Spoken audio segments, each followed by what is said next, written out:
Yo. What up? What up? Ooh, what up, though? What's poppin', man? Dude, I got it right this time, man. Episode 165. Let's go. You know, it'd been hilarious if you got it wrong. Dude, I got it wrong like 2 weeks in a row. Dude, what is that on your fucking ceiling? Am I watching TV over there? There's another projector on in the background over there. They turned on because the remotes are shared. Oh, yeah. it's So you the turn that same one brand, off? so you turn that one off, and the other one was like, "Oh, you must want me to come on." Nah, leave it. Fuck it. Fuck it, we're gonna leave it on. What's that on your ceiling? I'm like, I don't know, bro. Welcome back, everybody, to the Couple Footman Podcast. He is Juan and I'm Sean, and every week we get together, have a few drinks, talk about things going on in the world, try to focus on things making an impact, whether they be good, bad, or otherwise. Hit him with the drink of the day. Yo, we got something a little different this week, man. It's fire. Did you name this? I didn't name it. I'm stealing the name from the Go ahead. person. And I got to give this person credit. Speak Easier UK is the username on IG. Okay. And this is his recipe or her recipe. I think it's him. His recipe. I got his on IG. I was a little nervous, bro, because this has a little ingredient in it that I was a little sus on that I've had at bars before and cocktail parlors, but I've never actually tried it myself. So first attempt, but it came out awesome, man. So this little gem here is called the Neptune's Garden. Okay. It is. I like it. Yeah, dude. I was like, that's pretty, man. Like Neptune's Gardens, dope. man. I was like, all right, this is fire, and it looks pretty when you pour. Dude, look at the picture of the pour. I'm like, I got to do that. Oh yeah. It's awesome. Dope. So Neptune's Gardens, man. So it is a shot of tequila. So we did the Casamigos this week. Casamigos tequila, the Blanco. It's a half a shot of elderflower liqueur. So we always do the Saint Germain here. Yep. Half a shot of blue curacao. Yep. A half of a lime squeezed, and mind you, you're building all this in a shaker, no ice. So build all this in a shaker, no ice. So the tequila, the Saint Germain, the blue curacao, the half a lime, and then you're gonna top it off with a half ounce of egg whites. And that was the part that made me a little sus, because I was like, egg whites, that's weird. Yo, thankfully, and Sean, it looks nasty. It does. And Sean knew how to get the egg whites out of real eggs, because I almost gave up on the whole operation because I bought the wrong carton. But fucking Sean had a fancy ass way to get egg whites out, because I would have been here forever trying to scoop it with a spoon. It would have been messy. Oh, that would have been horrible, yeah. Yeah, bro. So, so egg whites. So you put that in a shaker, you shake it up, no ice, and that way you get this foamy, because what the egg whites do is you get this little foamy rim thing going, and it thickens up the drink. Then after you shake that for a little bit, throw in the ice, shake it up, and then pour it in a rocks glass with one giant cube. If you got it, you can do regular ice, but we did the cubes like we would for an old fashioned. And that's it, man. Enjoy. No garnish, no nothing. The foam is like the garnish. Yeah. And it actually hits, man, when you pour in that egg whites, and as you guys know, everybody's eating eggs, right?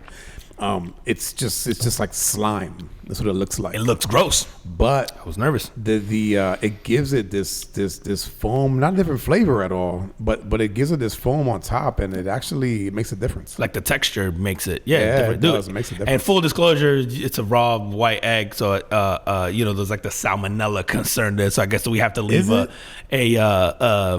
warning here. But I did look it up. It's 1 in 30,000 times that you could do this. You could get sick. Pretty sure you got those eggs. Yep. And it's significantly reduced though if there's alcohol involved, because the alcohol helps kill shit. Oh, nice. So, do with that information what you will, but it is raw egg, so whatever. Yeah. It's like this is the disclaimer to have at the bottom of the menu. Yeah. Consuming undercooked raw materials. Yeah. But delicious. I was nervous about this one, but I wanted to do something different, man. And this shit, it's good. Yeah, it's awesome. and it sounds complex, people, but it's really not. Yeah. I mean, it's literally half the stuff is already on the table, and I think we just don't have the egg whites and the blue curacao up here. Yep. It's pretty much and let me tell you, the fancy way to get the egg white, literally crack the egg in half over a bowl, and then between the two halves of the egg, kind of go back and forth with the yellow. This motherfucker was juggling yolk. You essentially juggle. That's juggling great. yolk. You juggle the yolk in between the two eggshells, and the white just falls away from it. Bro, I was in there watching that shit like I was watching Gordon Ramsay's Hell's Kitchen. I was like, what? And it was a chef that I used to work for that showed me that. He was like big into working out, so he would be there early in the morning, and he would make eggs for himself, and he would always do the egg whites. And I'm like, what are you doing? And he showed me. It's like, oh yeah, that's how you get the egg whites out of it. And it's super easy. I mean, when I watched you do it, I was like, oh, that shit looks so cake. Like It is, I bro. bought that whole carton, and the carton I bought wasn't just whites; it was the whole damn egg. And I took it right next to. So right next to it, it was egg whites, but it was a tall carton. Okay. I just took the one that was next to it that was shorter. Yeah. I didn't read the thing clearly, and then it wound up being mixed egg. And it's funny when I poured it initially, I went, "Oh fuck, that was You yellow." knew right away, Yeah, I was like, but yeah, worked out. Thankfully, Sean knew how to do that shit, and it's What good. is it? Neptune's what? Neptune's Gardens. Love it. Neptune's Gardens, man. Love it. And then one more time on IG, Speak Easier UK is where I got the recipe from. So it looks like a bartender. He throws out a lot of drinks. He's got a lot of, I don't think this will be the last time I try something of his. I've seen a couple on there that look really good that I bookmarked. So shout out to Speak Easier UK. Awesome. Yeah, man. All right, man. Carbon footprint, and we are sharing this one this week. Yeah. This is odd, man. Sometimes back-to-back weeks where we share, I think, yeah. This was we both had this story. It's going out to a guy, a Canadian guy, Marcel Lebrun. I think that's how you pronounce his name. That's Lebrun. how I was gonna say it. So this guy is a former software engineer that had like a social media monitoring company. He sold it to like one of the big guys, big companies out there, and got 8 figures for it. And with that, and with part of that money, the guy put his money where his mouth is. He's had concerns over. He lives in. Where is it? The New Brunswick city of Fredericton in Canada. Yeah. But anyway, he's had concerns over the homeless population there. So he decided, I'm gonna build like this town for the homeless. So he built, or his goal is to build 99 tiny homes in this like small community. He's already got 74 built. And I think that he's building them at a rate of like almost like one a day. Damn. I think that's what I've read, that it was like it's almost like one a day, or maybe it's like 4 like per week, something like that. He builds them like inside of this big, Like a it's warehouse. like a warehouse type building. Yep. And then just roll it out there. Yeah, where he rolls it out there, but they actually have like they'll put a concrete foundation that these things are sitting on. Okay. So, and they're fully equipped, man. Full service kitchen, living room, bedroom, full bathroom, a small deck in the front, like a little porch area in the Yeah. front, and he has solar panels on the roof that help power it as well. Again, it's made for folks that are homeless. He's employing people within the community as well. Yep. Not everybody, but I know he's employing some people.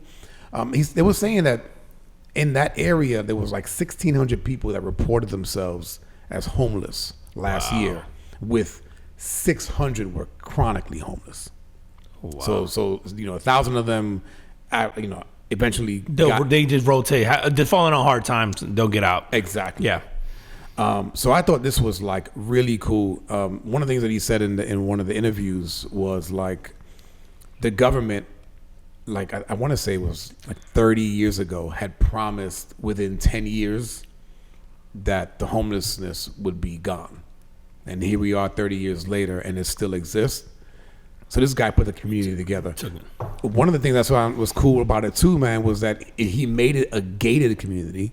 So you can't just come in out of there. It's like nice. Like he's actually he's making it something that's aesthetically pleasing and, like you said, and safe. And, Right. you he can take installed a pride in camera living system in there. Yeah. So yeah, really, really cool, man. Things that you would not get in sort of a lower income area. And I know it's meant to, like you said, he's employing people within the community, but it's also the idea behind it is that you get back on your feet and you can sort of like reintegrate into society and be a productive member and get a job. So it isn't that this isn't your forever home. Right. Like I said, this is sort of like a stopgap and then into your forever home, hopefully. But it was saying also, like, they were interviewing some of the people that live there, and they go, yo, like, this is exactly what I needed, not just financially, but also to become part of another community. Like the sense of community. you know, Right, That's right. awesome, man. Yeah, dude, I saw that. It's funny, man. Like you said, this is a rare time where we both had the exact same carbon footprint. without even having like talked about it like Yeah. ahead of time like that. Like sometimes we'll talk about a story. We're like, oh, let's do that one together. But this was like the first time where we both came with that one's mine too. Like, and it was the story. I think, bro, you see people all the time where you're like, man, if I won the lotto or if I made this money, blah blah blah, I would help. We all kind of talk shit, especially we're bashing like rich people. Where we're like, I would help. If I could, I would. Right. And I don't necessarily think you're obligated to do that or that you should, but I think it's cool. To your point earlier, it was like this guy put his money where his mouth is, where like he did get this opportunity and gave back. Obviously worked really hard for what he got and for the ability to do this, but just to see him give some of it back, like you said, he made a lot of money off of this. And not for nothing, bro. So this community of 100 homes, $12 million.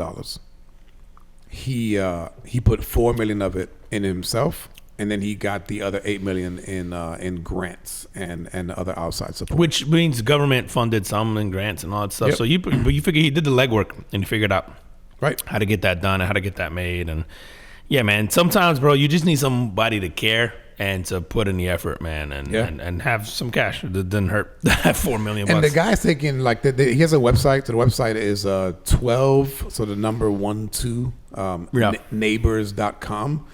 And neighbors is spelled NEIGHBOURS.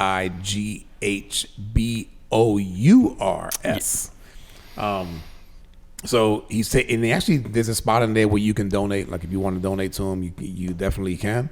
But man, like I said, put money where your mouth is, man. I think it's an amazing thing that you could. One of those things that just kind of feel good things that you get behind. Absolutely, man. And it'll pay, we always talk about making an impact. This is a lifelong impact for some of these folks, man. This is hopefully like the stop and journey and just like a chapter in their story.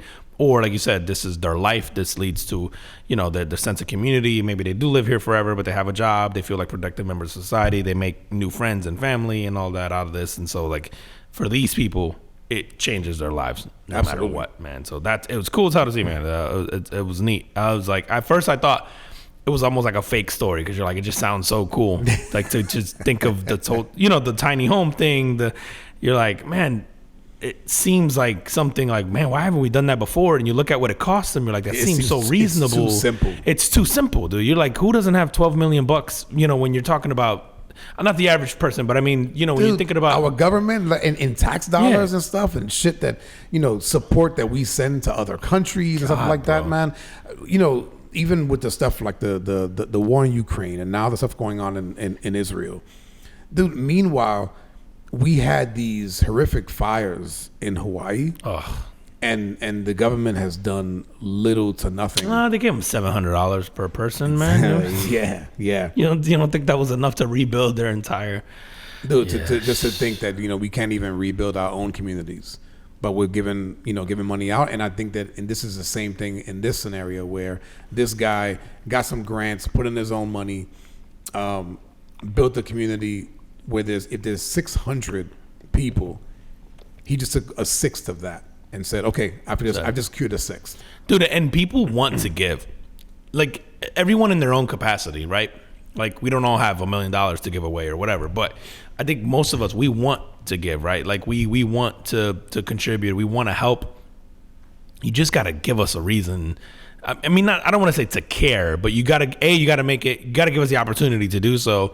And then also make us feel like it is impactful. It is, helping. It's going to a good place. So I think, yeah, man, this is cool, man. I hope you see more and more people do this. Hopefully, this inspires people who do have the means, and the resources and the connections and all that to pull off this stuff. Yo, so shout out Marcel. Shout out to Marcel, man. That was dope, man. Good for you. Let me tell you who's not trying to house people. Nah, who's not trying to house the people? Las Vegas Raiders. God, bro.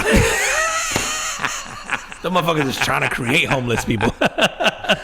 For those of you who have not seen, and yes, this is our sports segment. The Las Vegas Raiders fired everybody. They fired the GM. They fired the head coach. Dude, weren't they? They were just like 3 and 3. 3 and 3. 3 and 4, and then maybe now they're 3 and 4, 3 and 5 after this. Like, it's not atrocious. No, but they fired teams that are 0 and 7 right now in the NFL. Dude, so they fired the head coach, Josh McDaniels. They fired the general manager, and to me, in an unprecedented move, they benched Jimmy Garoppolo. They benched the starting quarterback. I didn't disagree. I didn't agree with that either. But I didn't think that was the problem there, right? No, like I didn't think that would be the choice of the owner. They just paid that guy a lot of money. So you pay him a lot of money because you believe in him, but maybe it was Josh McDaniels' belief in him that brought him there, right? Because then they worked together in New England. In New England, yeah. So that might make sense, but I just thought it was weird because the new head coach is actually a former Giant. You'll recognize this name. It's Antonio Pierce. I know he was like a linebacker. He's coach, like he's promoted defense. And so you go. Was that his decision, or was that going like was that the ownership? Because what's his name? The owner, Mark Davis. Yes, he's very involved with the team. He's kind of like a Jerry Jones. That motherfucker looks like Chucky. I can never get like how you got that kind of money in your hair is still that stupid. It doesn't make any sense, bro. Google Mark Davis. If you're not a sports fan, and just look at a picture of this guy, and then keep in mind he's a billionaire. He looks stupid. Yeah, he does. I have to agree with that. I digress. Go ahead, sorry. But I'm assuming, like, based on the way this thing played out, it's like you fire the coach, you fire the GM, and then you go, Antonio Pierce, you're promoted. And by the way, you have Garoppolo is not your fucking quarterback anymore. Because I thought it might have been Pierce's decision. And it very well could have been. I could be wrong on that. No, or it is the ownership, but it was weird because you said they got rid of the GM and all. Because my first thought was, oh, this is Pierce. This buys you a year. This goes, hey, I'm an interim head coach now. Give me one more season. I sucked. If you do well with this guy, you look like a genius. With the 4th round, whatever rookie that they threw in. Yeah, it's a rookie because, matter of fact, that's what it was. They bypassed, what's his name? Brian Hoyer. Yeah. Brian Hoyer was the backup. So to me, you're going, okay, if I win games, I look really smart, and maybe it just wins me the job. If I don't, I wasn't expected to because I put in this 4th round kid. Hey, we're just trying to see what we got. Brian Hoyer's probably in the twilight of his career. Jimmy's clearly not the guy. It almost buys you a free year of sucking, going, hey, we're rebuilding. And that's how I thought about it. I went, fuck it, put me in that scenario. I might get in this mode where I go, I'm trying to win games, but I'm trying to give myself an excuse in case I don't because I'm thinking long term. Right. I go, okay, if I don't think Jimmy's the future, or even if I do think Jimmy's good enough to do it, it's like if I lose with Jimmy, then there's no win for me. But if I lose with a 4th round rookie quarterback, it's like, oh, you took the chance on this guy, it didn't work. I'm like, and if he wins, I sound and look like a genius. Like, I knew this guy could do it. That's why I threw him in there. Yeah. It's kind of a win-win. Shit, even if you sort of get close with games. Dude, and in worst case scenario, you don't win a game the rest of the season and you get a top 5 pick in a draft. Yeah. In a draft that is loaded with quarterbacks, probably. And I wonder if this is just like the ownership for the Raiders just going, you know what, we're just going to tank this year. We're going to get some picks and we're going to go after Harbaugh. Ooh. Did you see that where he's got to be. So Michigan supposedly, then it's not, I don't think it's official. They rescinded the offer like for an extension. Oh, his extension? Oh, did they really? When they interviewed Harbaugh, he was just like, no, that's not true. Okay. Maybe there's an agreement there where yo, forget it. Maybe. Yeah, maybe he's over. He's like, yo, fuck this college thing. Like, I'm always getting investigated. I'm done. Like, I'll go make some real money. Actually, I shouldn't even say make some real money. He gets paid really well in college. Probably just let me go deal with it. He does. But listen, that's not a bad point, bro. Like, you do that, and then you go Caleb Williams. Because the other shitty team is Carolina. They don't need a quarterback. They got theirs, they think. And so they're not drafting a quarterback. So even if you get the 2nd and 3rd pick, you get Caleb Williams, bro. Come on to Chicago. Come back to Chicago, Harbaugh. We need you back over here. Wasn't he in the running? Did he interview for that job? I don't know. I felt like before he took the Michigan job, there was these rumors that he had an interview for the Chicago. I would love to see him back in the NFL, man. Dude, let me tell you, my Bears lost another coach. Is their running back coach, David Walker, and it's over some like workplace behavior incident. What is going on in Chicago? I don't know, dude. They lost it didn't say. Oh, it didn't say? It didn't say. Early in the year, they lost the defensive coordinator for some inappropriate activity, quote unquote. Okay, so that means he's fucking with a staffer. And then and then this guy is over workplace behavior. So it's like all like HR issues. So is this quote for you're smashing an assistant or a staffer, or I don't know, bro? Are you just an asshole? Behavior unbecoming of a coach. Like who's the guy right now? Isn't De Niro on trial for fucking berating like an assistant? Isn't an assistant? Oh yeah, what is going on? I saw like a little headline about that. He treated her like shit, but I'm like, I thought that's what you're supposed to do. It's bullying. Oh, that's right. It builds character, bro. You know how appreciative that girl's gonna be about that one day. I don't. Speaking of bullying, fucking Bobby Knight died. Motherfucker gotta go. He building a basketball team, but just I'm sorry. He's just gonna be bullying motherfuckers in hell now. Yo, Bobby Knight was like the last old school coach left. Like he reminds me of like a movie you see of like an old disgruntled coach who just refuses to grow up. Like, but he did that shit in real life. That motherfucker was throwing chairs, humans, everything, bro. He didn't give a fuck. Yo, and crazy when they fired him for remember like putting hands on a player, right? Yeah. He never got back into. Coaching. That wasn't at Indiana, right? That was at it was like after Indiana. Yeah. I don't know if he choked a player or some shit came out. But it wasn't the first time that he put hands on players, he always right? did. But then it was in that I think era Indiana where it was like, okay. Yeah, it was starting in that era where we were like not okay with hitting our kids anymore. And then it was like, Bobby can't do it either. Then. Yeah, I was gonna say in Indiana he was dealing with Generation X, and we're used to getting beat. Mm-hmm. So. Yeah, that was that was Bobby Knight was okay. Wow, nah, man, Bobby Knight died 83 years old. Shit, man, what a legend. Yeah, that dude was an amazing coach. So he had a run, man. Yeah, great coach, man, for his time. Just could never evolve and change with like Krzyzewski was really good about that, about evolving and changing. He couldn't coach NBA players. Not at all. You could not take him to, like that. That shit wouldn't fly. No, he would have never worked out at that. Yeah. His ego, it wouldn't let him check himself enough to do that because he couldn't handle 18-year-olds. So yeah, it was kind of like Urban Meyer going to the NFL. Yeah, he couldn't handle 18-year-old broke kids. Can you imagine 18-year-old? Imagine 20-year-old millionaires? Yeah, they would eat him alive, dude. He would just be fuming, bro. Fuming, dude. We had Halloween yesterday, man, and I saw this story about some of these towns across the country, and they're trying to set an age limit on trick or treating, and it kind of really is that what you're worried about? Okay, so that was my first thought, and then my other thought went because they're like, oh, these kids are too old. I'm like, wouldn't you rather them be doing this? Like on Halloween, if you had to pick, like kids could go out in TP houses and egg them and do shit, or kids could just be out doing dumb shit.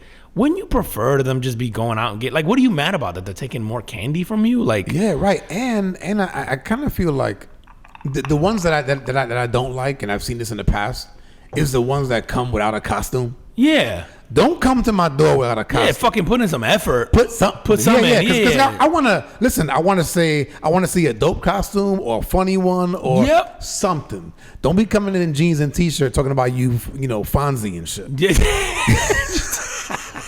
Wearing a fucking sweater vest. I'm Bobby Knight. Sweater vest and just carrying a folding chair. With the Grim Reaper behind you.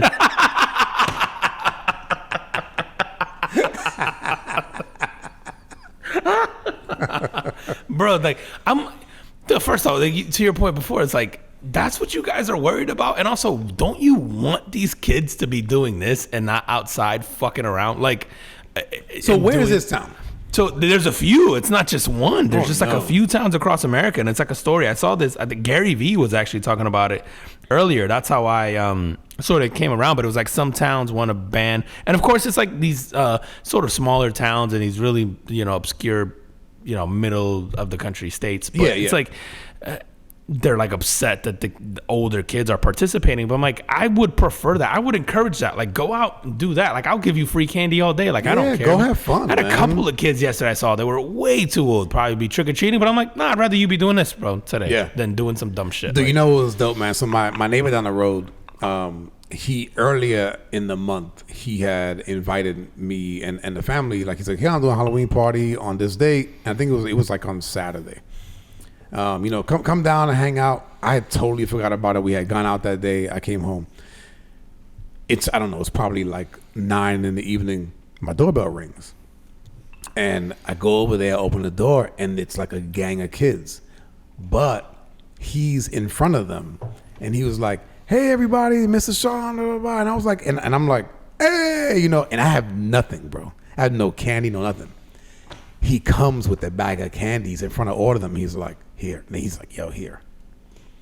So I'm fucking like, oh, he came with a bag of candy, and I'm just like giving out candy. So it worked out. It worked out.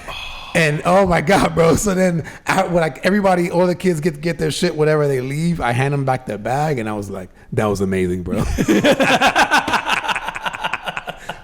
was fucking awesome, man. That's awesome, yeah. dude. Because that moment, them kids didn't care about. They don't give a shit where they get candy from, man. And you'll always have that interaction and that experience with that person, man. Yeah, no, it was awesome. And our neighborhood, we don't have a lot of kids, so we're like notorious for like everybody leaves their fucking lights off because they don't want anybody coming. They don't want anybody coming. And he had talked to me when he had invited me initially. He had told me like, "Yo, I want to take the kids trick or treating, and if it's cool, we'll do your house too."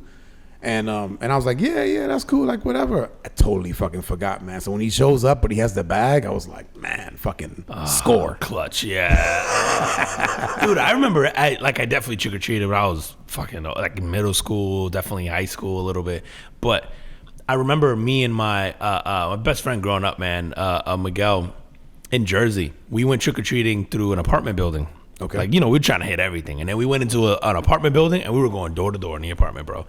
And it was cool because we were clearly too fucking old. And it didn't help. He was tall as shit. He was like 6 foot. We're like, 7th grade, 8th grade. Fucking grown-ass men. We look like two grown-ass men, bro. Like, literally, we look like two immigrants who were just trying to collect food for their family.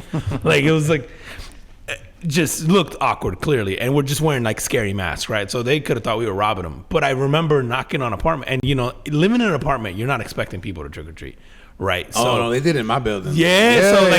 Some of these people were like, what the fuck? Like, they're looking at us, and they started just giving us like food from their houses. I was gonna say, man, they're giving you rice random and beans shit, bro. We're getting shit. ramen noodle packs and shit. We're getting like cup noodles.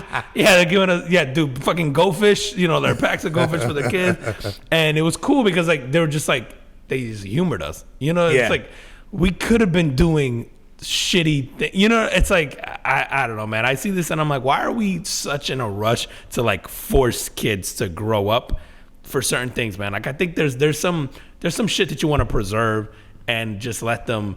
I'd rather know on Halloween I can just look down the sidewalk and know that everyone's right there. And they're not fucking, destroying cars or messing up houses or doing what they're just getting free candy. It's like, and having fun with their friends and they'll have a story to tell about cool costumes or the house that was giving out the big candy or what, whatever it is, man. It's like, let people enjoy that shit, man. Why are we stealing that? And not for nothing, bro. When you go out and you buy candy, like I'm not buying candy with little kids in mind. I'm just going, somebody's gonna come to the door. Yeah. And then when it's gone, it's just gone. Dude, I was giving handfuls to people like, just like it's gone. I'm expecting it's all to go. Like I bought it to give it away. Like just man. I don't do that shit, man. Any town that's considering doing that, like I wouldn't make it older. Like fuck, dude. 30. Yeah, make it 30. If you show ID, I'm giving out liquor. Dude, I did that one year. Trick or treating. Taking a kid trick or treating. I had a wagon that you would pull like the younger kids in once their legs got tired. They would. But what I did was I put like a cooler in the wagon and I filled it with beer. And for Halloween? For Halloween. Okay. And as I'm trick or treating, every parent I walked by, I was just giving them beer.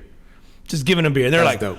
Oh, and it was hilarious. And I did it probably like 2 years, but I remember one year. What kind of beer was it? Bro, it would be fucking. One year was like Fat Tire, And I'm gonna tell you why I know. Because I went to Publix, like, and I don't think my intention wasn't to give away beer. I think I went to Publix to buy probably beer because we're like, oh, let's just do it while we walk.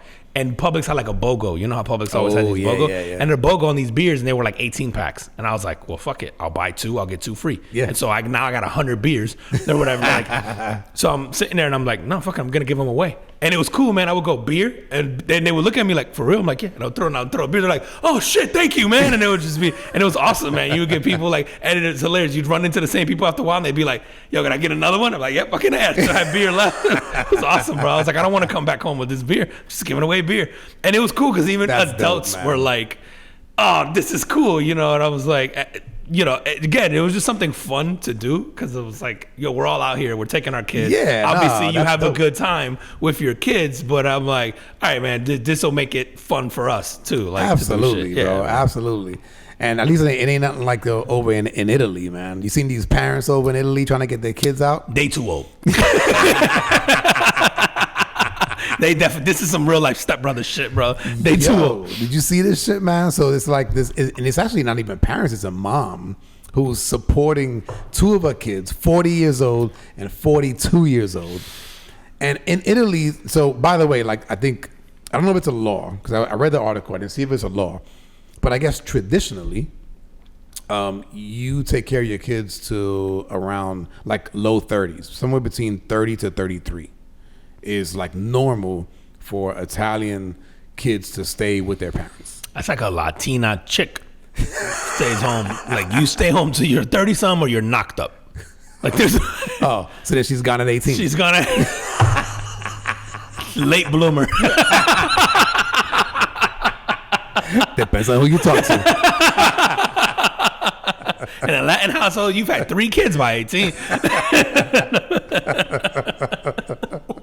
So in this story, man, it was an Italian mom, had a 40 and a 42-year-old, and she was already retired. She was like 75 years old, already retired.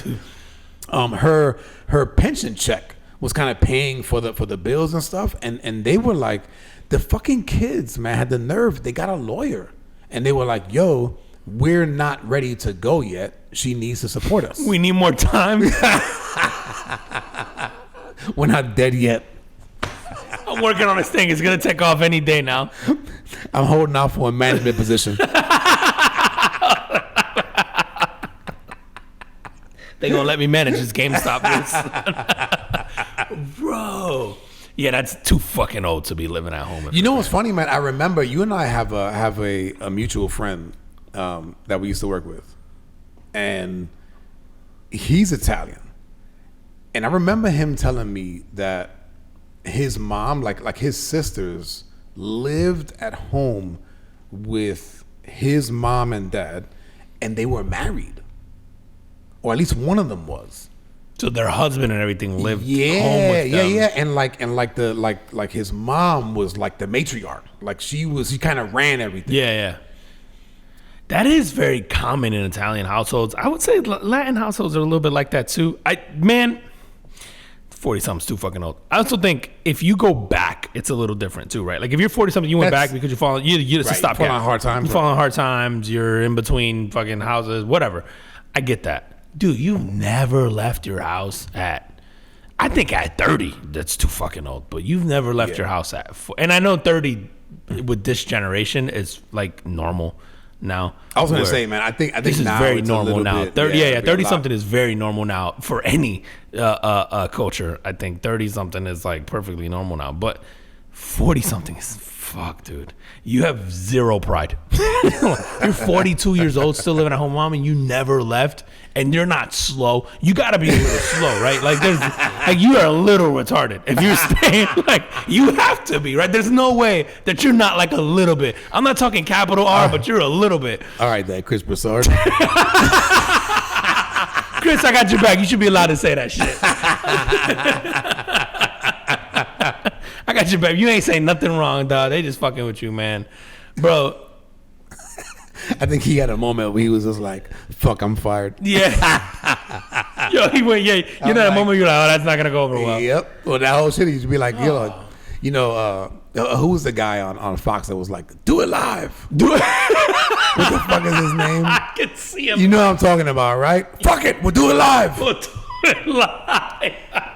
I'm like, Chris Broussard is like, It's listen. not O'Reilly, was it? It is. It was Bill O'Reilly. Is Bill Bill O'Reilly? Yes, Okay. yes. It was. I'm like, okay. Well, Chris Broussard, for those of you who don't know, Chris Broussard, I don't know if it was today or maybe it was today or yesterday, something.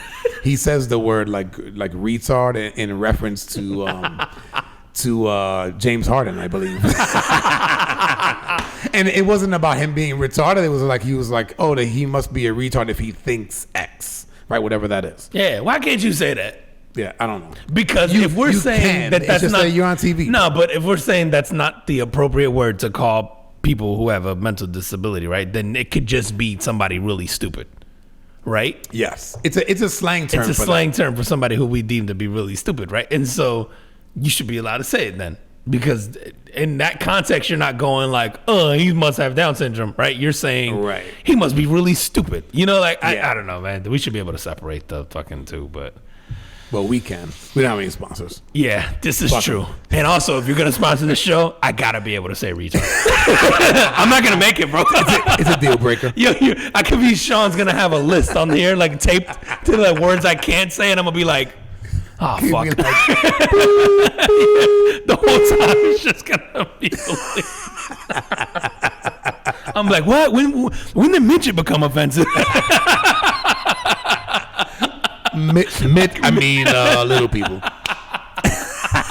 That shit sounds worse to me, bro. We're like, why you gotta call me little? Why? Dude, what is this shit with Joe Biden watching movies? Yo, fucking Joe Biden, bro. And this probably would have went really Dude, well. I'm really with- starting to become a fan. Yo, of Joe? Yep. Yo, you know what? He was really fucking boring at the beginning, right? But the entertainment has kicked up a notch. You're right. So now I'm like, all right, Joe, I see what you're working with. Joe evidently was watching Mission Impossible. I think the new one is 7.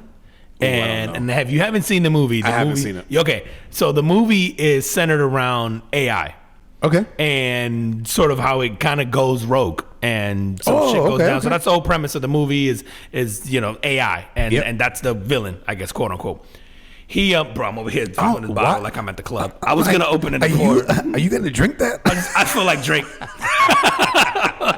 Juan's over here waving around a tequila bottle. Tequila bottle, like a rapper. All right. So anyway, so Joe saw the movie and he says that since watching the movie, it's made him very, I guess, afraid and concerned about where AI could possibly lead to. I don't think he thought he was watching a documentary. I'm like, Tom Cruise didn't hang out that airplane, right?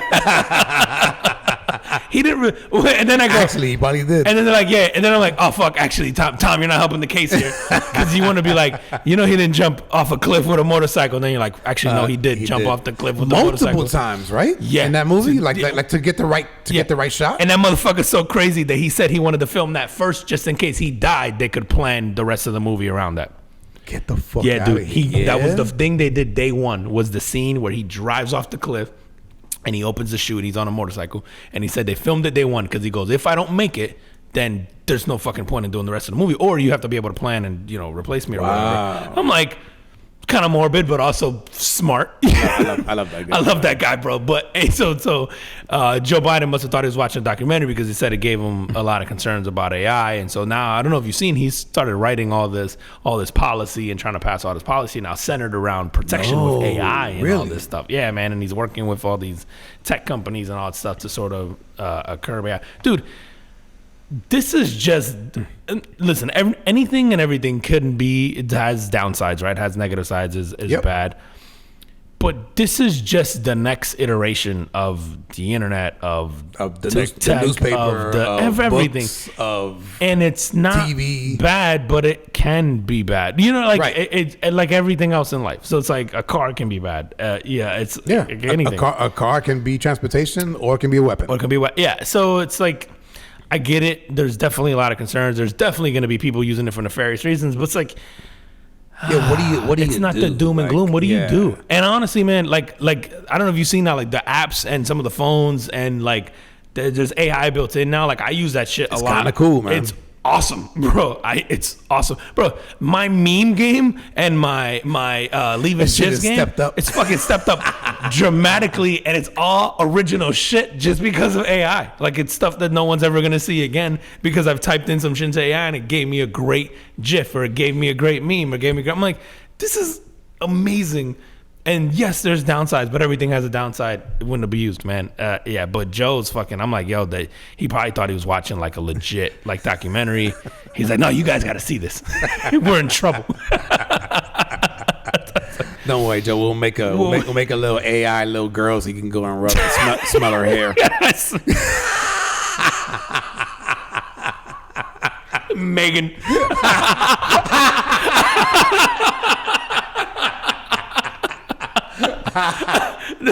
Fucking march a few of them up there. Oh, fucking Joe. That's bro. fucking awesome, dude. Oh man, yeah. Dude, what's going on with the with these tanks?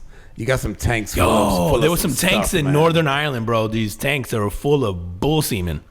And I know I said that shit kind of casual, but Wait. never. Rewind. What? So there was these tanks in Northern Ireland, and they're full of bull semen, like cum. In like Northern Ireland? Yeah. I think I'm almost positive it's Northern Ireland. So Northern Ireland is like the little country. Yes, Northern Ireland. Like in the landmass that is Ireland and Northern Ireland. Yeah, for those that went to public school, Northern Ireland is split into two. Yeah. So they don't teach us that until you see an article like this, and you're like, oh, is that just the north part of Ireland? And you realize it's a whole country that they just call Northern Ireland. See, you know why I knew that? I had a teacher in 7th grade. She was from Ireland. But that was at a private school. That was yeah, you right, man. I'm sorry. Shout out to St. Lucie. In public school, it's just called Ireland. Like the whole thing. The whole thing is called Ireland. You're like, yeah. That's the North. It's still Ireland. But yeah, that's what we call Maine in America. That's Northern America.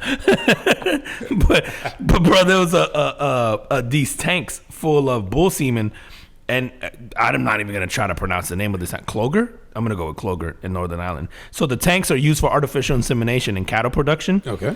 And they hold a considerable monetary value, with some containers of prize-winning semen fetching up to $2,400. First off, for the tank.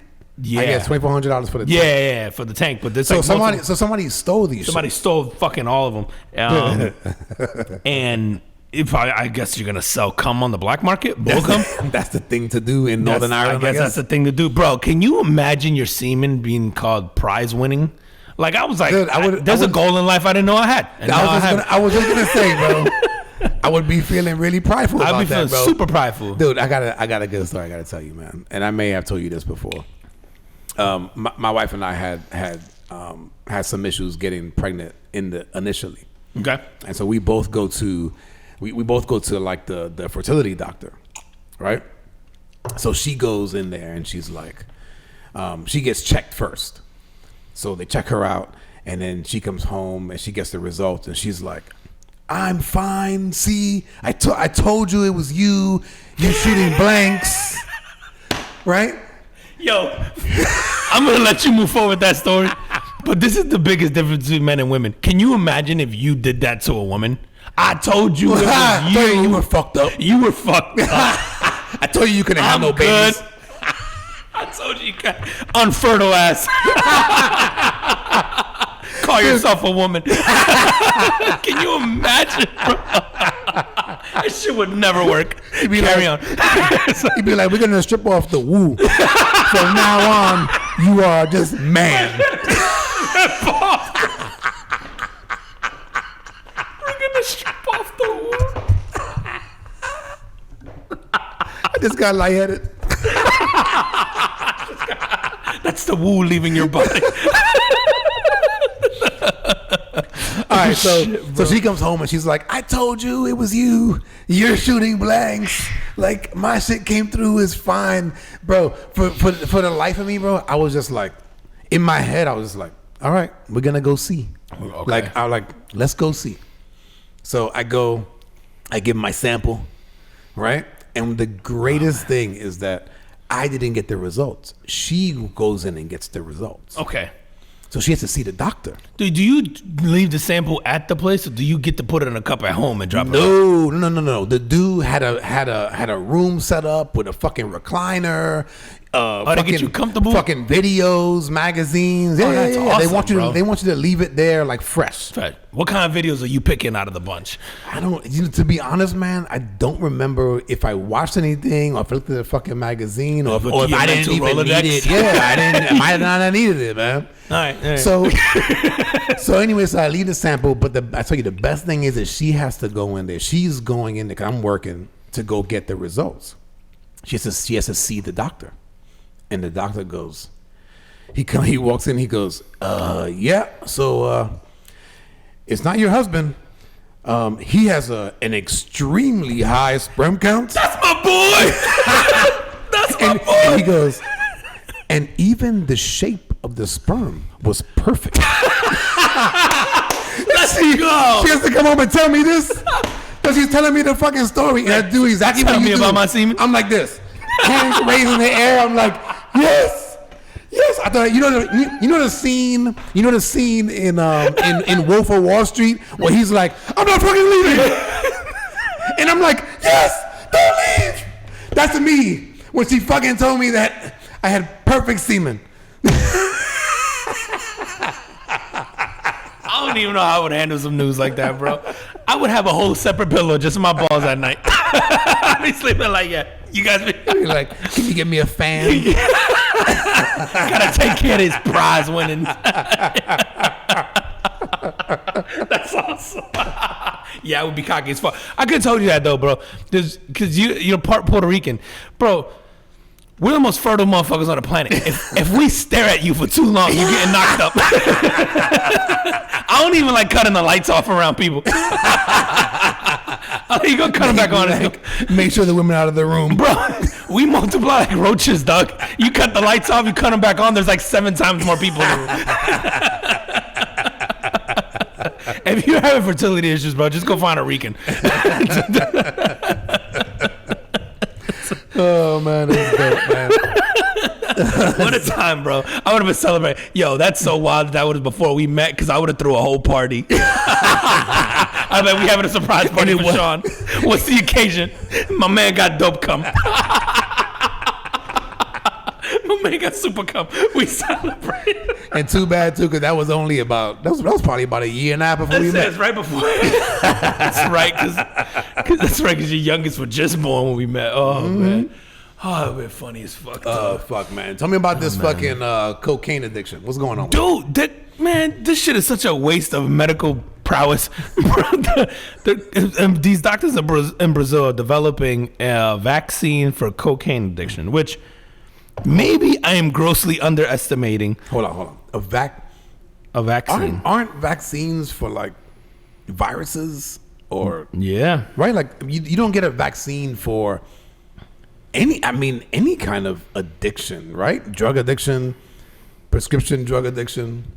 This would open this up. So evidently the vaccine obstructs the brain from being able to, it makes it immune to the response that it would get from cocaine or crack. So you just don't, so you don't feel good when It's you just take not right. It's just, It does nothing. So then it takes away your want to do it, because you're like, oh, it doesn't Right. feel good, then why am I going to keep doing it? The cocaine one throws me off. I guess I would understand crack, because you do see like crackheads and people die from crack. Bro, you ever met a cocaine addict that wasn't functional? Fuck no. It's just like, people who do cocaine aren't usually in a gutter. You know what I mean? Like, Yeah, cocaine's that's expensive, bro. It's like, you can't be. It's not like heroin or like crack. Crack is literally created so that the poor demographic can enjoy cocaine, right? Like, it's like a. Yeah, right. So I'm like, how much of a problem is cocaine? I could see crack, so maybe this solves both issues. And I guess, and I'm thinking, I'm still back on like the term vaccine. Mm-hmm. Like, I mean, like I guess vaccine is just a cure. I guess it's a cure for anything, right? Yeah. Or an inhibitor for something, right? Like it's blocking your ability to catch a virus. It's the same way this is blocking your ability, I guess, to enjoy the cocaine. That's what they're calling it. But it seems like we have so much other shit. I was just that we gonna need to say, be worried man, about. aren't Like, there just so many other things to worry about? We got fucking cancer, fucking heart disease. I mean, even obesity, like in this country, is fucking rampant. Like, get a fucking, make a fucking fat pill. dude, the fact that there isn't, you know how we every couple of years you see a campaign for the newest fucking thing that we're tackling. It'll be like heart, and then it'll be like breast cancer, and it'll be like every commercial was. The fact that we've never seen this shit for obesity is kind of fucking wild. Yeah, bro. Because it's the leading cause of death. Of a lot of things, bro. It's a leading. It's like, if you have diabetes, it's probably because Obesity. at least type 2, Yeah, right? If you have heart issues, it's probably obesity. Right. You have, Like, dude, and there's a lot of shit that goes. There's a lot of diseases that come because of the food that we eat. Like, how many things and I don't know what the number is, but there are many things that we find on our shelves in the grocery store on a day-to-day basis that are banned in other countries. Oh my God, so many of them. Bro, how many, just read the fucking ingredients on half the shit you eat. If you can't pronounce it, you probably shouldn't have it. Shouldn't have it. And there's like 90% of the food we consume is probably a lot of shit we can't pronounce. And I don't want to pick on Fruit Loops, but go read the ingredients. I bet there's some shit on there that you can't pronounce. Dude, there's so much shit on there, man. So it's like, okay, this is what we care about right now? Like the vaccine for that shit, like you said, like there's a lot of shit I can think about that we should be focused on. Yeah, people want to enjoy cocaine. Fuck them. Let them enjoy cocaine. Yeah, I've care, never seen, bro. I mean, I'm sure it's happened. Don't get me wrong. But all the people that I know that use cocaine or have a quote unquote cocaine addiction are doing all right, bro. Like, it isn't ruining their lives. I mean, it probably is in other ways, but I mean, it isn't like, you're not seeing people OD on cocaine. And you've seen people die from the fentanyl shit, but it's not, yeah. And you're not hearing people like, oh, like this, here was this, mass shooter that he was on cocaine, or here was this fucking, this serial killer that he was on cocaine, like you don't hear that. Yo, he would be unstoppable. A serial killer on cocaine, bro. It's menace to society, dog. If you you imagine you gave Jeffrey Dahmer cocaine and just let him go on a rampage. you would have to tranquilize this motherfucker, bro. He'd just be, bullets wouldn't stop him. He would just be out there. Yo, speaking of bullets flying, you seen Maine's population got cut in half. Yo, my man's went in there. You know what was wild about this? How do you kill 16 people, was it? At 18. 18? Okay, and then injure many more? Yeah, and then get away for like a day or two. There's 2 like days, a manhunt. Yeah. And then he just killed himself. But that's how empty Maine is. That you just take off, bro. And they're like, nah, we can't find him. Dude, you know why I was more like sad about this? I go, fuck, man. I thought Maine was one of those places that you could go to and not worry about mass shootings. Yeah, dude, Maine is beautiful, man. Like, there's some parts of Maine. Yeah, and every time I hear about people, because I know some folks that live there. Yeah.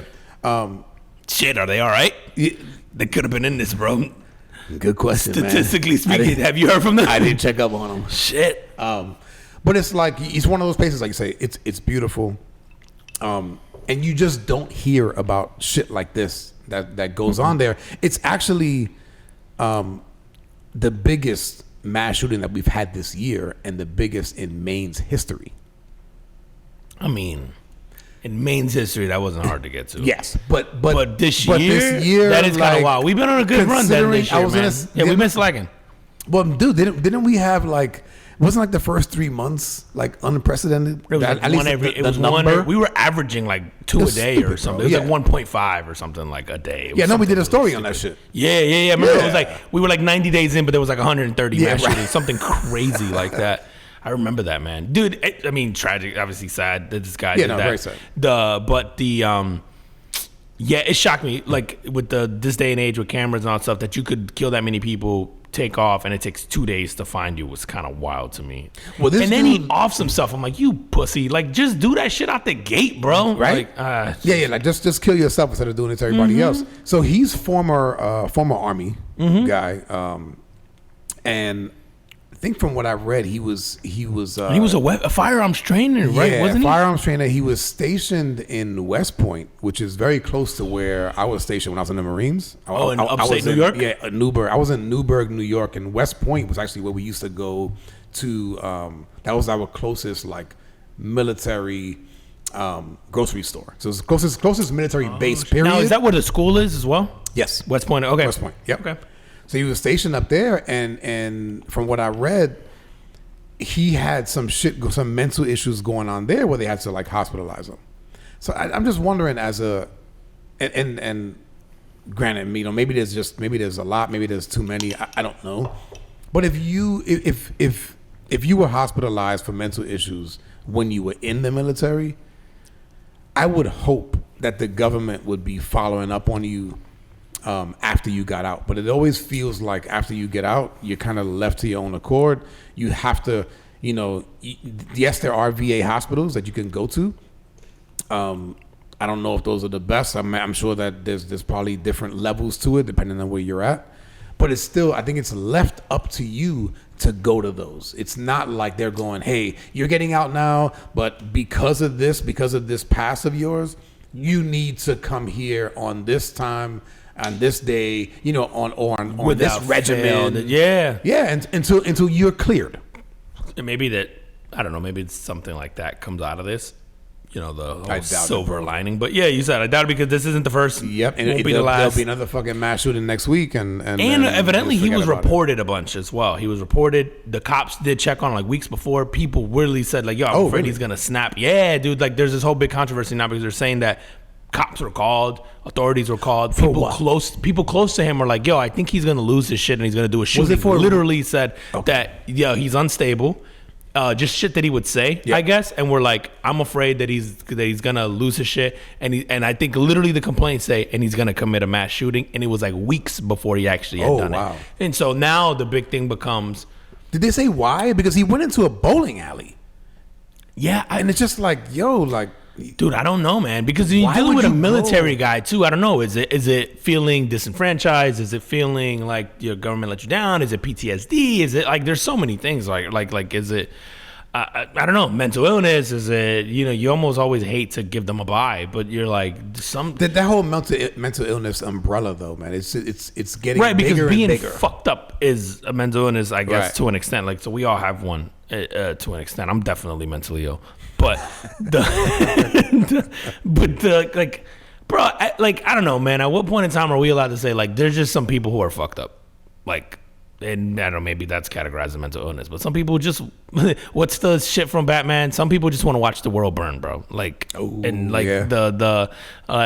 there isn't an explanation. There isn't. I mean, maybe there is on a psychoanalytical thing, but it's like some people are just wired a little different than the rest of us, bro. And then like, bro, have you ever, I'm sorry, this is gonna get I'm probably too far off track, but like, there is no track. Yeah, you're right. I've never met anyone that I would say, if you saw a story like this, that you would be completely shocked that this happened. Also, like, as much as we're like, I think you always look at something. If you spend enough time with somebody, you could be like, you know what? I didn't think he would do that, but his wife was pissing him off, or he was stressed out about his job. But is that because I've seen so many? Like, am I just desensitized to it? And because I go, I think everybody is capable of some horrible shit. I think that's that. Yeah, right. I think that's it right there. I think everybody is capable of that. I think most of us. Listen. If there was a camera of all of our thoughts, we'd all be in jail. Oh my God, bro. Yeah. Right? So we all think about sadistic shit every now and then. It's just that most of us go, that's absurd. Like, no, like, I'm not doing that. I'm going to say that out loud. Yeah, you're right, bro, because I don't talk to me for days sometimes because I'm like, nah, bro. Like, you in timeout. You in timeout, dog. you need time to cool off. Yo, for real. You know what should have taken some time to cool off too? Them dudes in Hamas. Did you see that fucking video, bro? Yo. So they had a video. So they caught this dude from Hamas and arrested him, whatever. And they had an interview with him, and they were and he was telling like how they, how they sort of went like house to house. So they were sort of given orders by Hamas, and so this is from Do we know who the leaders of Hamas are? Maybe I'm just. I can't pronounce their names. Okay, but there are some out there. But there are some out there. Okay. But this guy was basically saying like the leaders of Hamas was like, here, you're gonna go into this area and you're gonna kill everybody you see, because everybody is a soldier for Israel. And so the sort of interviewer was just like, all right, dude, so men, I get that, but women and children also, like, you don't think that's, and he even questions the guy and goes like, well, you're Muslim, what does the Muslim faith say about that?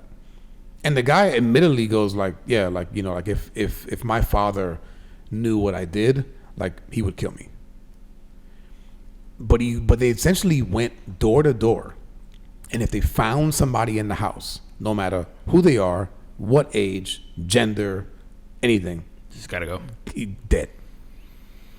And I'm like, man, like, what kind of mindset does that take to take that kind of order from somebody and go like, yeah, this is a good idea? Yeah, it's crazy, man. And you know what's interesting, man? It's not, because there's a fine line here, right? But this is the issue with like organized anything, cults, I guess some extremist religions. Organize anything, bro. Yeah. It's that the same thing that makes you apply those things and belong to that group on a positive are the same things that make you go negative. Right, like the rationale behind why you follow a certain faith or an organization or a cult or whatever are the same ones why you end up following a terrorist organization. The difference is that like your actions and the things you carry out are a little different, but the mindset and psychologically the things that sort of make you feel like you belong to this group are the same. And like, they're sort of following this cause that they really strongly believe in, right? And they're willing to lay their life for it, yeah, and others' lives for it, man. Like it's really, dude, I find that whole thing fascinating, bro. Like, it sounds like our military.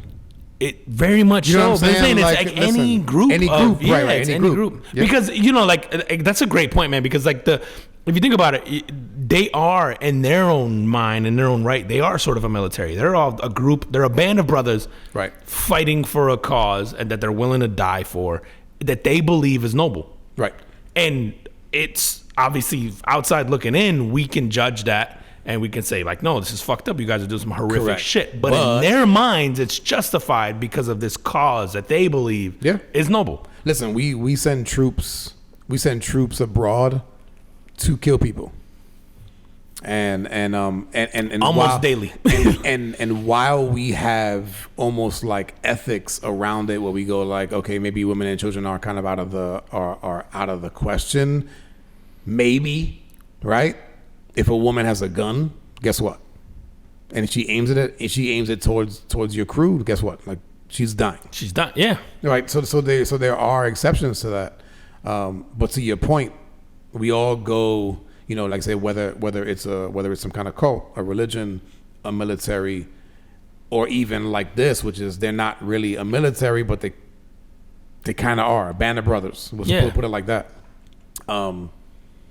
Yeah, man, like that, all that shit. Like it's almost like we do it in all aspects of different societies around the world, but we make it okay in our heads depending on what we believe. Yeah, dude, because Hamas is clearly a terrorist organization, right? And we got into this a little bit before, but it's like that group itself is a terrorist organization in the same way that the Taliban is a terrorist organization for Afghanistan. Do you think that they believe they are, though? Like, if you're part of that, do you go, or are you? No, you probably think you're a gang or you're a rebel group, freedom fighter. Absolutely. Because again, right. Like your perception or your perspective is very different. Like, I'm sure in their minds and in their believers' minds is we're the villains, or Israel's the villains, or whoever else. In this case, the world, they are the villains, right? They're against them, like, and they convince themselves of that, right? And I don't want to say who are we to tell who's to say that they're wrong, but who's to say that they're wrong, because in their mind they have their justifications, correct, that just don't align with the rest of our beliefs, right? But so like, yeah, man, I don't know, man. This is like that weird line of like the same passion that drives like these positive things, whether again they're religions or tribal groups or whatever, are that same passion when sort of pointed in quote unquote the wrong direction that we, or I guess the anti-norm. I mean, murdering people is the wrong direction, so I guess I'm okay with using the wrong direction. It's like this feeling is the same. The feelings that got you there are the same. The passion that got you there is the same. All that. It's just that you're aimed in the wrong direction. Dude, after 9/11, we go into Afghanistan, right? Yeah, and Fallujah, and we go that door shit. to and door. as Americans, we're rooting for fucking if it moves, it dies. We're like, and we go door to door, and I don't know if the door to door was kill anybody in the house. I'm pretty sure that was not. I mean, I was not there, and I'm pretty sure that wasn't the direction. However, it happened sometimes. I'm sure it happened, dude. And it's funny, at that time, it's probably the most patriotic I've ever seen us as a unit. Yep. And I think that a lot of us would have been okay at that time with hearing, even if we heard, like, yeah, we're not going to, we would have been like, Dude. yo, fuck it. It's them or us. That's how we would have thought about it. Cat Williams has the perfect bit on this, where he's like that the media, they didn't even really refer to them as people or men, women, and children. They were insurgents. And he goes, insurgents? I don't know, not even one insurgent. You can kill all of them. Dude, and it's funny, but it's like, hilarious, yo, but it's so fucking true, bro. That's what makes him so good. It's like, you disassociate yourself from them because you use this word where you're like, well, I don't know anybody who associates themselves as an insurgent. So fuck it. Like, they must be getting what they deserve. Like, that sounds bad. Like, however you justify it. Dude, one of my favorite scenes from American Sniper, and I'm going to assume it's a true story. With, Bradley Cooper plays the, yes. Man, I wish I could remember the sniper's name, man. I don't recall either. But anyway, there's an opening scene there where there's a woman, I think, and a child, and they have a rocket launcher sort of under her dress or whatever. And he's looking and he's like, drop the fucking rock, and he's because he has to kill them. And it's this internal struggle where he's like, I'm going to have to kill you. I don't want to, but I have to because you're going to kill my brothers. And that, like, it's if it's you or them, it's you, like, right. But I don't want that. And I think it was like again, whether I'm gonna assume it played out that way in real life, and he had this real scenario, but like, it's this really interesting thing because like this morality of you killed a woman or you killed a child, you killed the stuff, but also the is it noble because you saved a bunch of your teammates and your fellow patriots and countrymen, and that's like one side of that coin thinks you're a piece of shit, the other side of the coin looks you as a hero, looks at you, and I've always loved that scene because what it did was like it set the tone for that movie and for this guy's life of this torment of, yes, I'm the greatest sniper, or yes, I had to sort of fight for to protect our freedoms and our beliefs and all that. But it's like that comes at this cost and at this like moral fight. At the end of the day, I'm killing people. Yeah, I'm killing people, and I'm killing a woman, and I'm killing a child, and I'm killing and it's like, and how do you do it as an audience and as a director, man? I think it's Clint Eastwood who did that. So like, shout out to him. It's like, how do you make us almost go, fuck, but you gotta do it, bro? Like that's hard to pull off, bro, when you're doing with a scene like that. And in real life, man, I'd imagine that's very similar to what these people are facing. I mean, terrorist organizations aside, but I think when you're actually in that sort of conflict, it's really tough because it's always but even with terrorist organizations, right? Like we've seen where drones fly over buildings, and then you go like, well, the number 2 guy is in that building, but there's fucking kids playing around the building, and they drop the shit anyway. They're like, fuck it, we can't miss this opportunity. And it's collateral damage. That's right. And you justify it because you go, there's a subset of the population that would go, if you didn't get him there, he disappears, and maybe you never see him again, right? Like Bin Laden. And then there's a subset that's like, but you killed all these. Because I've even sometimes say Bin Laden got killed like in front of his like wife and kids, man. Right? Yeah, he did. And it's go, do you not do that because his wife and kids are there? Right. And you try not to kill them, but you're like, if they get in the way, then everybody goes. Yeah. Yeah, and then like who decides whether that's right or wrong? No, that's right. That's a fucking. And struggle. really, the person that decides that is who's telling the story, right? Because the winner gets to write history, right? Like it's oh my god, bro, that's so fucking true. The winner gets to write the history books, man. So it's like, I don't know, man. the shit is. I saw something the other day, man, where it was something like that, and just ring a bell, man, where it's like history, as we have been told it, is just somebody's perspective of history, and is not necessarily the absolute truth. No, and it's accurate, bro. And I always think about like, yo, the person that lost the wars, you're not hearing their side of it. That's what I'm saying, dude. Yeah. And it's just funny, man. It made me think of like, so the U.S., the Pentagon announced this week that they created an atom bomb that's 24 times stronger than the one we dropped in Japan. We need one like that? Yeah, evidently so. So it's like, dude, how many years did that fuck up like Hiroshima?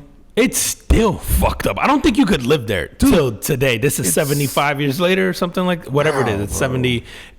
And we need it. You know what? I hope that's just a fucking scare tactic, because why do you need that? You don't. But dude, but I go. But if I want to live, but if I want to live anywhere else in the world, I want to live with the guy that has that, right? Yeah, and right. so you go, okay, cool. You know, if you watch fucking Oppenheimer or whatever, you've seen like just the destruction, and then you go, okay, multiply that by 24. That's what insane, the fuck we have now. But dude, you think about it from a history perspective. When we hear it as Americans, it's like they attacked us on, you know, the Pearl Harbor and all that. And I'm not saying that wasn't true, but it's like the side we're taught of makes us patriots. Bro, I remember going through World War II Museum in New Orleans. Yep. Phenomenal museum, one of the best museums I've ever been to in my life. If you're ever in New Orleans, you have to do this museum.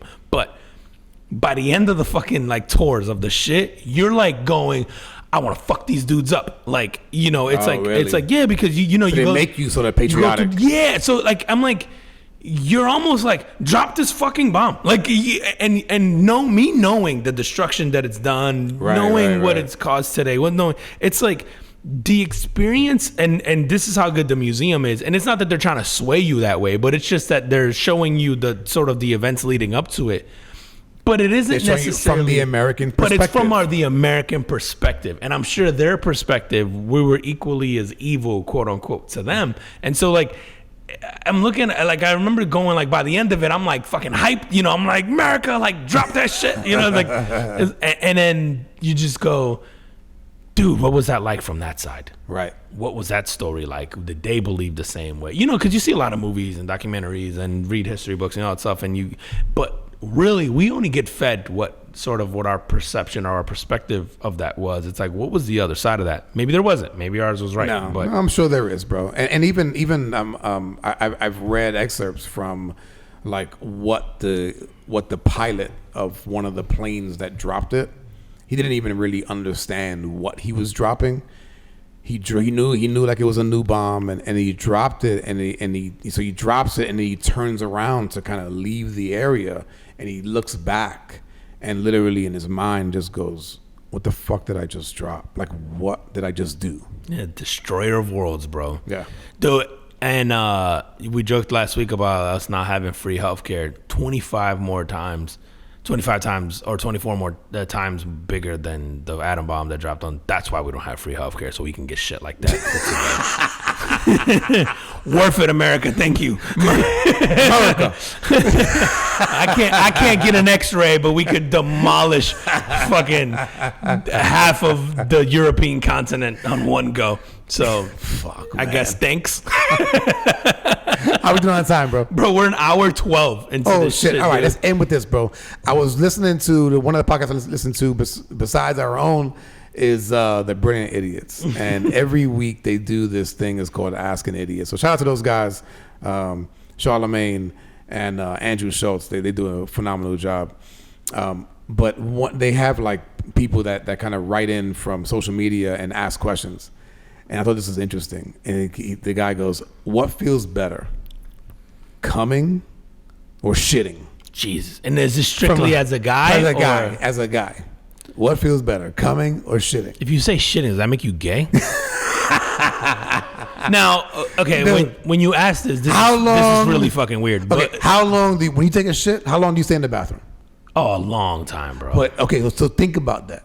because you So we're stay in there for factoring a long in time. the experience, not the feeling of the actual act. Yeah. I don't think it's just like the feeling of something coming out of your ass. I think it's the entire experience of going to take a fucking dump. Okay. And so I'm listening to these guys talk about it, and I'm thinking about myself, right? Obviously, coming is phenomenal, but there is something about going in the bathroom, especially if you are a family man. There's something about going in the bathroom and having that peace. Oh, it's the only time you don't get. And then not only that, but when you come out, you are relieved of something. Like there is a relief when you come out. You come out feeling better, bro. I'm gonna go with Cummings. I hear you, and I don't disagree with any of that. I come out better after I come. Now, I may have a slight sex addiction, but who knows? What if you're with a woman who you don't want to stick around? Well, but then this factors into the whole experience where you're like, okay, if I bust and then I have that post-nut clarity and then you're still around, then yeah, maybe then is the shit. not, Then the but shit's better. Then I'd be like, I'm gonna just go to the bathroom. And don't come But out. you could bust a nut and just go to the bathroom. Don't come out. I'd be like, oh, feel free to leave. But I might be in here a while. Matter of fact, let me just go ahead and order that Uber. Yeah, I hear it. I'm just not picking the. Yeah, no, I don't think I don't know that anyone, and I was actually surprised. There was several. Actually, I would say the majority of guys on the show. Not only like you had like they had a guest on there. Yeah. And it was Charlamagne and Andrew Schultz, and they have like the crew members. They had other guys are part of the crew. Right. The majority of men chose shitting. Dude, but what if you jerking off while taking a shit? You know what I'm saying? I don't think I've ever done that. Like while? Not while. Not while, You mean, but you know what I mean? You're in session? there, yeah, in the same session, you finish your shit, and you're like, I'm in here, I'm gonna jerk off. That's a twofer. So like, or, yeah, like, does coming have to be with a person? What if you do it yourself? Oh, that's true. You know what I'm saying? So if you're jerking off, that's a peaceful time by yourself, too. That's true. And that's better than I would definitely say that's better than taking a shit. I'm conflicted. Actually, no, I'm not. I'm definitely picking the cum. I'm just now thinking of every scenario. Like, I'm trying to figure out what scenario would sway me.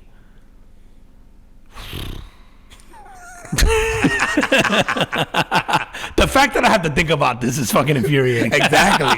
It should be like just cut and dry, right? You just go, coming is better. And I don't disagree with that. But then listening to them and I go, fuck man, like a good session in the bathroom is like, that shit is satisfying. You know where you got me, bro? Where you go, she's sticking around. Cause I'm like,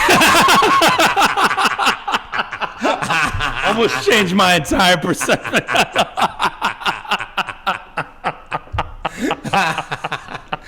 And on that, tell them where they can find us. Woo. Yo, if you guys aren't already following us at the Carbon Food Podcast on IG, the Carbon FP Pod on Twitter or X, whatever the fuck Elon wants to call it today. Carbon Footman Podcast on YouTube, TikTok, and all your favorite audio platforms, Apple Podcasts. Google Podcasts is shutting down soon, so make sure you switch over to YouTube or YouTube Music rather, and we'll be on there. And then Amazon Music, Audible, JioSaavn, Ghana, Pocket Cast, Podchaser, and yeah, I mean Spotify, and that's the other big one, Spotify. And then leave a review, man. Spotify reviews, we only got a handful in there, man. We need a couple more reviews on Spotify. We need a couple more reviews on Apple Podcasts. Make sure you guys go in there. Those are the big ones. And YouTube. If you follow us on YouTube, make sure you go in there, hit like, subscribe, turn on your notifications, and then just leave a comment on the videos, man. I like to hear some feedback. We read them all, so like we're even the asshole ones. Yeah, even the asshole ones. We laugh. We don't care. I don't take this shit personal, and it's cool to see. Like whether you hate us or you love us, I still want to read it and engage. And we read them all. That's how many we have. We're hoping we get to the point where we can't read them all. So help us out. And yo, I'm gonna leave y'all with this today. I read this quote. I thought it was pretty cool. I don't know who the author is, but whoever it is, I appreciate it. It says, "Everyone in your life will have a last day with you, and you don't even know when it will be. So reach out to your people. God damn, bro. This shit hit me in the feels, bro. Okay. Reach out to your people. Make sure you're checking up on your people. Yeah. And we will see you next week. See you next week. Peace. Peace.